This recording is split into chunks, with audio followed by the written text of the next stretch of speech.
A fome e a colonização eram políticas nazistas discutidas e formuladas. A estrutura de funcionamento do Plano da Fome para o leste europeu foi estabelecida em março de 1941. As intenções nazistas eram travar uma guerra de destruição que transformaria o leste europeu numa colônia agrária. Quem não morresse de fome deveria ser transformado em escravo. Os campos para prisioneiros soviéticos foram a mais pura barbárie. E esses são os temas do vídeo de hoje.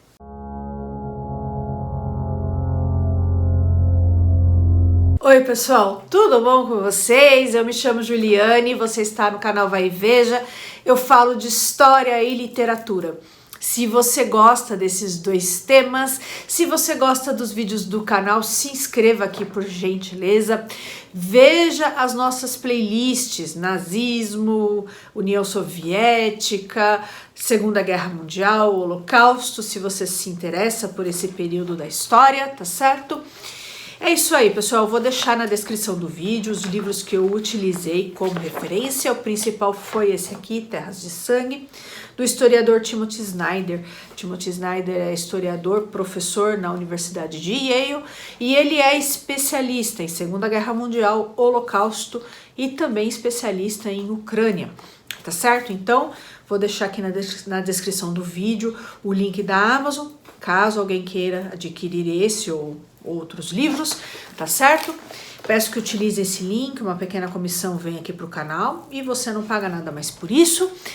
Também, pessoal, vou deixar aqui a chave Pix, caso alguém queira contribuir com o canal, contribuir para esse projeto de falar sobre história, sobre literatura aqui no YouTube. Tá bom? Então, pessoal, vamos lá. O maior erro de cálculo da carreira do Stalin foi não prever o ataque alemão à União Soviética em 22 de junho de 1941. 3 milhões de soldados alemães em 3 grupos do exército atravessaram a linha Molotov-Ribbentrop e avançaram sobre os Balcãs, Bielorrússia e Ucrânia. Hitler pretendia tomar Leningrado, Moscou e o Cáucaso. Os comandantes alemães acreditavam que a União Soviética era um gigante de pés de barro. Um chute e a estrutura cairia. Eles acreditavam nisso por conta da quantidade de pessoas do exército, do alto escalão do exército soviético, que foram mortas nos expurgos de Stalin. A Operação Barbarossa deveria ser rápida e decisiva, trazendo uma vitória relâmpago em 3 meses no máximo. Então, o Terceiro Reich duraria 1000 anos, durou 12, enfim, a Alemanha errou muito. Hitler pretendia utilizar a União Soviética como colônia.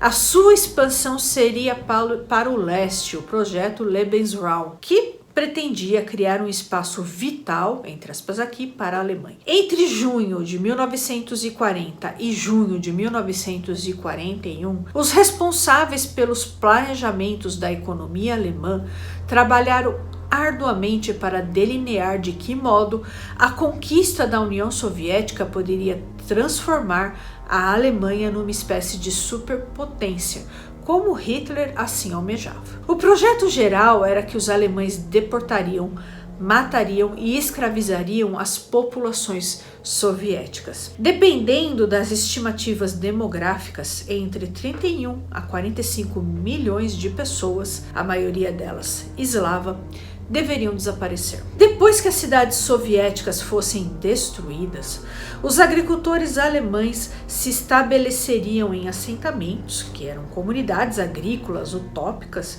que produziriam alimentos em abundância para a Europa. Os colonizadores defenderiam a Alemanha próximos aos montes Urais da, entre aspas aqui, barbárie asiática. A colonização faria da Alemanha um império continental pronto para enfrentar os Estados Unidos. O leste era o destino manifesto do nacionalsocialismo. O Volga, rio na Rússia, seria o Mississippi alemão. Os alimentos vindos da Ucrânia eram tão importantes à Alemanha quanto para Stalin. O Comando-Geral do Exército Alemão concluiu em agosto de 1940 um estudo afirmando que a Ucrânia era tanto agrícola quanto industrialmente a parte mais valiosa da União Soviética. Hitler disse que queria a Ucrânia de maneira que ninguém mais voltasse a passar fome na Alemanha, como na guerra anterior. O plano geral consistia em matar ou escravizar os camponeses, e as terras seriam colonizadas pelos alemães. Aí, pessoal, nas teorias raciais, os eslavos, por terem teoricamente, mistura com asiáticos, eram considerados uma sub-raça, ou seja, uma raça inferior, que, de acordo com o nazismo, a raça, entre aspas aqui, a raça eslava, deveria ser escravizada.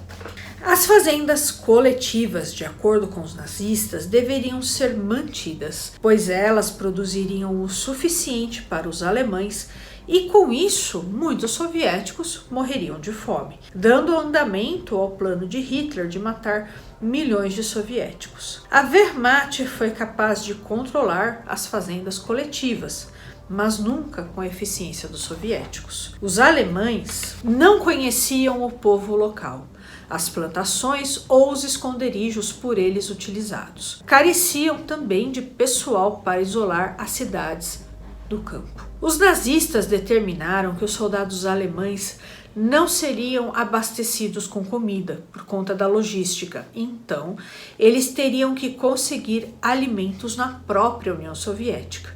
Eles deviam imaginar que todo alimento que entrasse na boca de um cidadão soviético seria retirado da boca de uma criança alemã, Então eles tinham que sempre fazer essa conta. Os alemães, pessoal, fuzilaram cerca de 500 mil de prisioneiros de guerra soviéticos. No total, cerca de 3,1 milhões de prisioneiros de guerra da União Soviética teriam sido mortos. A brutalidade, pessoal, não demoliu a ordem soviética, pelo contrário, a fortaleceu. Os soldados sabiam que morreriam de fome enquanto prisioneiros dos nazistas, e aí, com certeza, eles foram muito mais tenazes nos combates. Ao fim da guerra, mais de 1 milhão de prisioneiros de guerra soviéticos estavam trabalhando na Alemanha.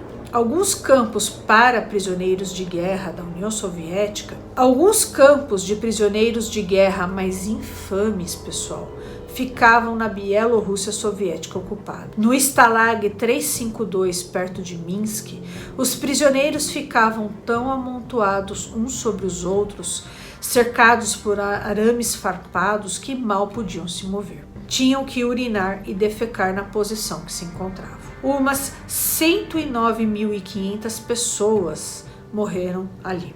No Dulag 185, Dulag 127 e Stalag 341, na cidade de Mahileu, uma cidade no leste da Bielorrússia, testemunhas viram montanhas de cadáveres. Nos Dulags 220 e 121 em Rommel, a metade dos prisioneiros se abrigavam em estábulos abandonados.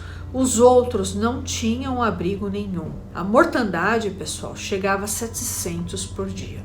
No Dulag 342, em Molodechno, os prisioneiros pediam para serem fuzilados por conta da fome. No Stalag 306, em Kirovohrad, os prisioneiros soviéticos comiam os cadáveres de outros prisioneiros. Alguns prisioneiros foram comidos vivos. No Dulag 162, em Stalino, hoje Donetsk, pelo menos 10.000 prisioneiros foram esmagados atrás dos arames farpados num pequeno campo no centro da cidade. As pessoas só podiam ficar em pé. Os soviéticos tinham que cavar buracos para se abrigarem, e em todos esses campos houve casos de canibalismo. Para centenas de milhares de prisioneiros da União Soviética, esta era a segunda fome que se abatia sobre eles num espaço de 8 anos.